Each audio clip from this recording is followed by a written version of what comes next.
इतना भयग्रस्त वातावरण कर दिया जाता है कि भीम सेना आएगी। ऐसा लगता है कि एक टेररिस्ट की सेना आ रही हो पाकिस्तान देश को, और सनातनियों को पर्टिकुलरली आप टारगेट न करें किसी भी रूप में। और मैं पुनः या इस मंच के माध्यम से कहना चाहूँगा कि जो 1990 में भारत रत्न अम्बेडकर जी को दिया गया, उसी प्रकार से भारत रत्न के लिए इस सभा के माध्यम से एक पत्र प्रेषित किया जाए कि स्वर्गीय श्री बी.आर. राव साहब को भारत रत्न की उपाधि से नवाजा जाए। वही इसके काबिल थे, अन्यथा नो अदर वाज देयर। विवाद की स्थिति यह नहीं है कि अम्बेडकर का कोई हमसे विरोधाभास है। विरोधाभास तो उस तथ्य का है कि अम्बेडकर जी के नाम पे जो भयग्रस्त लोगों को किया जाता है, जो विरोध किया जाता है सनातन का, उसका भी विरोध है। ये हम सहन नहीं कर पाएंगे और किसी भी रूप में नहीं कर पाएंगे कि अम्बेडकर के नाम पे किसी सनातनी का विरोध हो, और वो भी इस भारतवर्ष में।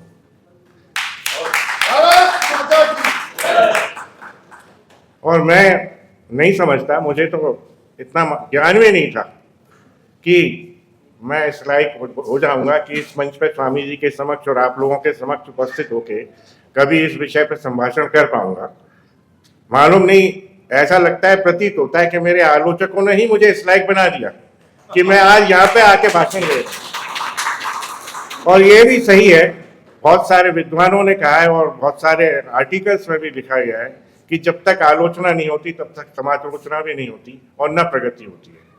तो यही हमारी प्रगति का मार्ग है, और इसी प्रगति के मार्ग से होते हुए मैं स्वामी जी का धन्यवाद अदा करूंगा कि उनने श्री बी.आर. राव साहब का जो स्थापना की प्रेरणा हमें दी है, हम उसको सतत आगे प्रयास करेंगे।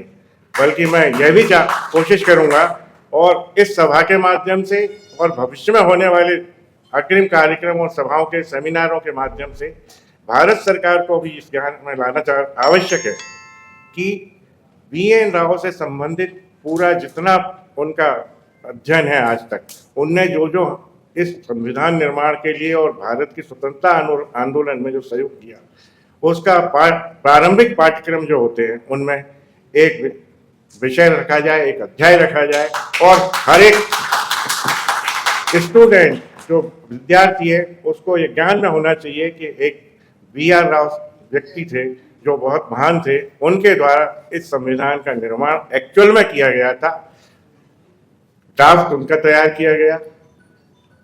जब जैसा स्वामी जी ने बताया कि जब 240 आर्टिकल लिख लिए गए थे, उसके पश्चात 45 उसके पश्चात अम्बेडकर जी की नियुक्ति हुई। अम्बेडकर जी की नियुक्ति से कोई हमारा विरोध नहीं है, और ना हमारा किसी मूर्ति लगाने से विरोध है। विरोध इस बात से है कि अम्बेडकर जी की मूर्ति का जो दुरुपयोग किया जाता है लगाने के बाद, उससे विरोध है। और दुरुपयोग क्या होता है वो मैं आपको बताता हूँ। सर्वप्रथम तो ये होता है कि अम्बेडकर माने एक तीर्थ के रूप में स्वीकार करते हैं जो अम्बेडकर को फॉलो कर रहे हैं, और वो तीर्थ स्थान बनने के कारण मैं नहीं समझता कि मर्यादित स्थानों पर, कम से कम न्यायालय परिसरों में ऐसी स्थापनाओं को बिल्कुल रोक देना चाहिए। अन्यथा न्यायालयों की जो गरिमा है वो सिर्फ तीर्थ स्थानों का महत्व रह जाएगा, इसके अलावा कुछ नहीं मिलेगा।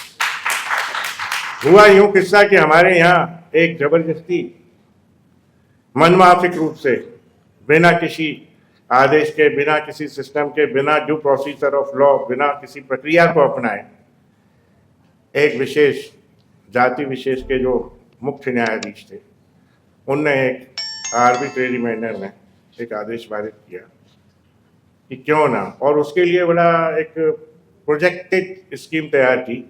10-15 जो लोग थे उनसे एक एप्लीकेशन ली कि साहब हम लोग इस बात पर सहमत हैं कि जिला न्यायालय, उच्च न्यायालय, सभी न्यायालयों में एक अम्बेडकर जी की प्रतिमा लगाई जाए, क्योंकि वो संविधान के निर्माता हैं। जब इस बात का ज्ञान हुआ कि उनने एक आर्बिट्रेरी मैनर में आदेश पारित कर दिया without referring the case before the building committee और बिफोर अनदर ऑनरेबल जजेस, then we started raising our voice and stopped the entire work. if any judicial order was or mandate was there, we 100% were not able to stop the work. Virtually, there was no order passed by any of the judicial mandate. It was the order only issued by the then Honorable Chief Justice. उस आदेश के विरोध के बाद मेरा विरोध इतना start हो गया कि हमारे मंदिर तोड़े जाने लगे, मूर्तियां फेंके जाने लगी, गालियां दी जाने लगी, सनातन को दी जाने लगी। और रोज ही आप देख रहे होंगे सोशल मीडिया पे कि हर व्यक्ति विशेष को, पर्टिकुलरली ब्राह्मण, टारगेट किया जाता है, सभी को गालियां दी। उन गालियों को हम सहन करते हैं। अगर हम 22 वर्ष तक कुछ भी कमेंट कर दें तो ऑफेंस रजिस्टर्ड हो जाता है।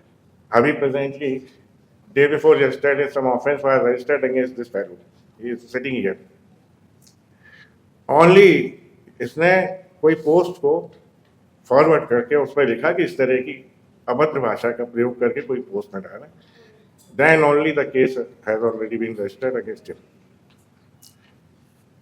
हम लोग बड़ी सभ्यता से पेश आते हैं, सहिष्णुता से पेश आते हैं, लेकिन इतना भयग्रस्त वातावरण कर दिया जाता है कि भीम सेना आएगी। ऐसा लगता है कि एक टेररिस्ट की सेना आ रही हो पाकिस्तान से, ऐसा लगता है हमें। तो हम यही कहना चाहते हैं कि अंबेडकर जी के नाम पे इस देश को और सनातनियों को पर्टिकुलरली आप टारगेट न करें किसी भी रूप में। और मैं पुनः इस मंच के माध्यम से कहना चाहूँगा कि जो 1990 में भारत रत्न अंबेडकर जी को दिया गया, उसी प्रकार से भारत रत्न के लिए इस सभा के माध्यम से एक पत्र प्रेषित किया जाए कि स्वर्गीय श्री बी.आर. राव साहब को भारत रत्न की उपाधि से नवाजा जाए। वही इसके काबिल थे, अन्यथा नो अदर वाज देयर।